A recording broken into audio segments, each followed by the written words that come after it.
Hi hello good evening. ഞാനിന്ന് വൈകിട്ടൊരു സാധനം ഉണ്ടാക്കാൻ വേണ്ടി കയറിയതാട്ടോ. ആക്ച്വലി വാഴയില മേടിച്ചോണ്ട് വെച്ചിട്ട് ദിവസം മൂന്നാല് ദിവസമായി വാഴയില മേടിച്ചോണ്ട് വെച്ചിട്ട്. ഇത്ര വാഴയിലേക്ക് 20 രൂപയാണ് ഇവിടെ വില. അത്ര വിലപിടിപ്പുള്ള സാധനമാണിത്. അപ്പോൾ ഞാനാണെങ്കിൽ ഈ ഒരു കെട്ട് വാഴയില മേടിച്ചോണ്ട് വന്നത്. അപ്പോൾ ഈ വാഴയിലയുടെ പീസ് എൻ്റെ കൂട്ടുകാർ കണ്ടപ്പോഴേ മനസ്സിലായി കാണുമല്ലോ എന്തിനാന്ന്. നമ്മൾ ഇലയുടെ ഉണ്ടാക്കാൻ വേണ്ടിയിട്ടാണ്. അപ്പോൾ ഞാൻ ഇന്ന് എന്തോ ഇലയുടെ ഉണ്ടാക്കുന്നത് അറിയാമോ? അപ്പം നിങ്ങൾക്ക് എല്ലാവർക്കും അറിയുന്ന കാര്യമാണ്.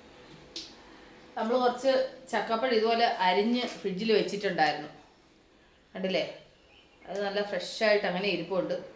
അപ്പം ചക്കപ്പഴം വെച്ചിട്ട് ഒരു അട ഉണ്ടാക്കാമെന്ന് വിചാരിച്ചു. അപ്പം അതെൻ്റെ കൂട്ടുകാർക്കൂടെ ഒന്ന് ഷെയർ ചെയ്യാൻ, നിങ്ങളിങ്ങനെയാണോ ഉണ്ടാക്കുന്നതെന്നൊക്കെ ഒന്ന് നോക്കാം എന്നൊക്കെ വിചാരിച്ചിട്ടാണ് നമ്മളിപ്പോൾ വൈകുന്നേരം ഇന്ന് ഈ പരിപാടിയും കൊണ്ട് ഇറങ്ങിയേക്കുന്നത്. അപ്പോൾ ഇന്ന് രാത്രിത്തേന് എല്ലാവരും ഇലയുടെ കഴിക്കണം. ചക്കപ്പഴം വെച്ചിട്ടുള്ള ഇലയുടെയാണ്. അപ്പോൾ എൻ്റെ കൂട്ടുകാർ ഇങ്ങനെയാണോ ഉണ്ടാക്കുന്നതെന്ന് കൂടെ പറയണം കേട്ടോ, ഞാൻ ഉണ്ടാക്കുന്ന രീതിയാണോ എന്ന്. അപ്പോൾ നമുക്ക് സമയം കളയണ്ട. ഞാൻ അരിപ്പൊടി വെച്ചിട്ടാണ് ഉണ്ടാക്കുന്നത്. പിന്നെ ചിലർ ഗോതമ്പ് പൊടി വെച്ചുണ്ടാക്കും. അപ്പോൾ ഞാൻ അരിപ്പൊടിയാണ് വെച്ചുണ്ടാക്കുന്നത്. അപ്പോൾ നമുക്കിനി സമയം കളയാതെ അങ്ങ് തുടങ്ങിയാലോ. ആദ്യം ഞാൻ ഈ ഇലയൊന്ന് കഴുകി ഒന്ന് എടുക്കട്ടെ. കാരണം വെച്ചാൽ നമ്മൾ ഈ കടയിൽ നിന്ന് മേടിച്ചുകൊണ്ട് വന്നിട്ടേ അത് അവർ തുടച്ചൊക്കെ കെട്ടുന്നതാണ്. എന്നാൽ നമ്മുടെ ഒരു സമാധാനത്തിന് വേണ്ടി ഞാൻ ഒന്നുകൂടെ ഒന്ന് കഴുകി ഒന്ന് തുടച്ചെടുക്കും. അപ്പോൾ അതൊന്ന് കഴുകി എടുക്കട്ടെ. അത് കഴിഞ്ഞിട്ട് നമുക്കിത് ഉണ്ടാക്കാൻ തുടങ്ങാം. അതിനുവേണ്ടി ഞാൻ 1 കപ്പ് അരിപ്പൊടി എടുത്തിട്ടുണ്ട്. ഇത് നന്നായിട്ട് വറുത്ത അരിപ്പൊടിയാണ് കേട്ടോ. ഇനി നമുക്ക് ഇതിലേക്കാണെന്നുണ്ടെങ്കിൽ ആവശ്യത്തിന് ഉപ്പ് ചേർത്ത് കൊടുക്കാം. എന്നിട്ട് ഇതിലേക്ക് ഞാനാണെങ്കിൽ ഒരു 1/2 ടീസ്പൂണ് ജീരകം പൊടിച്ചത് ചേർക്കുന്നുണ്ട്. ആ ജീരകത്തിൻ്റെ ഫ്ലേവർ വരുമ്പോൾ ഒരു പ്രത്യേക ടേസ്റ്റ് അല്ലേ, അതിന് വേണ്ടിയിട്ടാണ്. അതിൻ്റെ കൂട്ടുകാർക്ക് താല്പര്യം ഉണ്ടെങ്കിൽ ചേർക്കുക കേട്ടോ. എന്നിട്ട് ഇത് ഇത്ര മിക്സ് ചെയ്തതിന് ശേഷം ഇതിലേക്ക് ഞാൻ തിളച്ച വെള്ളമാണ് ഒഴിക്കുന്നത്. നന്നായിട്ട് തിളപ്പിച്ച വെള്ളം ആ ചൂടോടെ ഒഴിക്കുന്നുണ്ട്. ഇത് ഒഴിച്ചിട്ടാണെന്നുണ്ടെങ്കിൽ ഇങ്ങനെ മിക്സ് ചെയ്ത് കുറേശ്ശെ വെള്ളം ഒഴിച്ചിട്ട് മിക്സ് ആക്കിയിട്ട് നമ്മളൊരു ഇടിയപ്പത്തിനൊക്കെ മാവ് കുഴക്കത്തില്ലേ, ആ ഒരു പരുവത്തിൽ കുഴച്ചെടുക്കണം. അപ്പോൾ ഞാൻ ഇതിലേക്കാണെന്നുണ്ടെങ്കിൽ ഇതുപോലെ കുറേശ്ശെ വെള്ളം ഒഴിച്ചിട്ട് ഒന്ന് കുഴച്ചെടുക്കാം. ഈ അരിപ്പൊടി പിന്നെ നമ്മൾ വെള്ളം ഒഴിക്കുന്നതിനനുസരിച്ചിട്ട് മാവ് കൂടുകയുള്ളൂ കേട്ടോ, അങ്ങനൊരു കാര്യമുണ്ട്. അപ്പോൾ ഇത് നന്നായിട്ട് ഞാൻ ഇങ്ങനെ മിക്സ് ചെയ്തിട്ട് മാവ് ഒന്ന് കുഴച്ച് റെഡിയാക്കി എടുക്കട്ടെ. നല്ല ചൂടാണ്. അപ്പോൾ ഇത് നമുക്ക് ഈ ചൂടോടെ മിക്സ് ചെയ്യാനെ കൊണ്ട് പറ്റത്തില്ല. അതുകൊണ്ട് ഞാൻ ഈ തിളച്ച വെള്ളത്തിൽ മിക്സ് ചെയ്തതിന് ശേഷം കുറച്ച് നേരം ഇങ്ങനെ ഒന്ന് വിടും. അപ്പോൾ കുറേ സമയം കഴിഞ്ഞു. അപ്പോൾ ഇത് ഒരു ഇളം ചൂടേ ഉള്ളൂ ഇപ്പം. അപ്പോൾ ഞാനിത് കൈകൊണ്ട് നന്നായിട്ട് ഇനി ഇതുപോലെ കുഴച്ച് നന്നായിട്ടൊന്ന് മിക്സ് ചെയ്തെടുക്കുന്നുണ്ട്.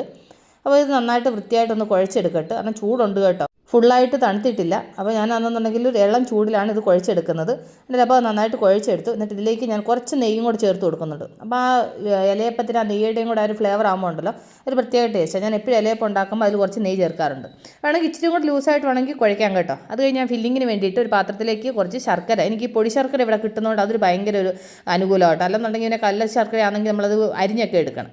അത് കഴിഞ്ഞിട്ട് അതിലേക്ക് ഞാനന്ന് 1 കപ്പ് തേങ്ങ, അതുപോലെ ഒരു 1/4 ടീസ്പൂൺ ഏലക്കപ്പൊടിയും കൂടെ ചേർത്തിട്ട് നന്നായിട്ട് മിക്സ് ചെയ്യുന്നുണ്ട്. തേങ്ങയും ശർക്കരയൊക്കെ നിങ്ങളുടെ ആവശ്യത്തിന് ഫില്ലിങ് എത്ര വേണം അതിനനുസരിച്ചിട്ട് എടുക്കാം കേട്ടോ. അപ്പോൾ ഇത് മിക്സ് ചെയ്തെടുത്തിട്ടുണ്ട്. എന്നിട്ട് ഇതിലേക്കാണെങ്കിൽ ഞാൻ അരിഞ്ഞ് വെച്ച ചക്കപ്പഴം റെഡിയുണ്ട്.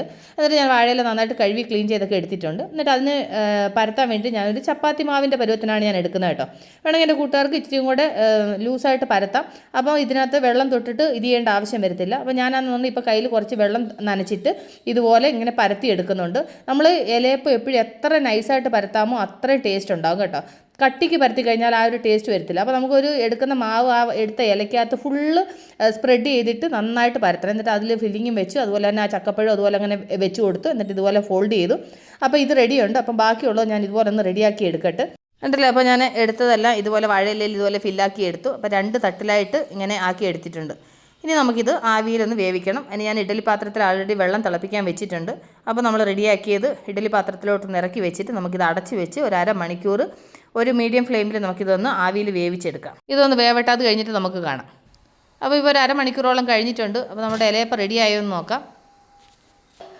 ചക്കപ്പഴം ആ ബന്ധത്തിൻ്റെ ആ ഒരു മണവും ആ മധുരവും എല്ലാം കൂടെ ഉണ്ടല്ലോ, പിന്നെ മക്കളെ പറയാൻ വാക്കുകളില്ല. കണ്ടാ എല്ലാം നന്നായിട്ട് വെന്തിരിപ്പുണ്ട്. ഒരെണ്ണമൊന്ന് എടുത്ത് നോക്കാം നന്നായിട്ട് വെന്തോ എന്നുള്ളത് കേട്ടോ. ആഹാ, നല്ല ചൂട്. ഇത് ഇലയപ്പം നന്നായിട്ട് വെന്തോ എന്നുള്ളത് നമ്മളിങ്ങനെ ഇല ഇങ്ങനെ ഇളക്കുമ്പോൾ നന്നായിട്ട് ഇളകി വരണം. അങ്ങനെ ഇളകി വന്നു കഴിഞ്ഞാൽ നന്നായിട്ട് വെന്തെന്നാണ്. കേട്ടാ, നമ്മൾ വെച്ച ചക്കപ്പഴമൊക്കെ പുറത്തുനിന്ന് ഇങ്ങനെ കാണുന്നുണ്ട്.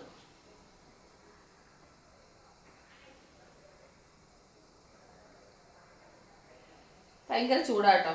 ഒരു 2 മിനിറ്റ് കഴിയട്ടെ, എന്നിട്ട് ടേസ്റ്റ് എങ്ങനെ ഉണ്ടെന്ന് പറയാം. ഓഫ് ചെയ്തേക്കാം.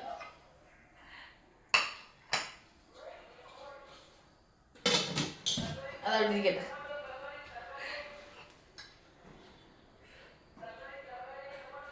ഈ അരിപ്പൊടിക്കകത്ത് നമ്മൾ ഉണ്ടാക്കുമ്പോൾ ഭയങ്കര സോഫ്റ്റ് ആയിട്ടിരിക്കും.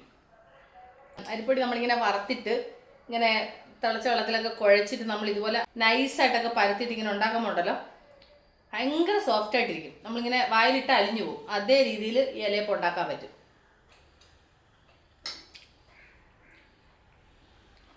ആ ശർക്കരയും തേങ്ങയും ചക്കപ്പഴത്തിൻ്റെ മധുരവും എല്ലാം കൂടെ ഒക്കെ ആയിട്ടുണ്ടല്ലോ.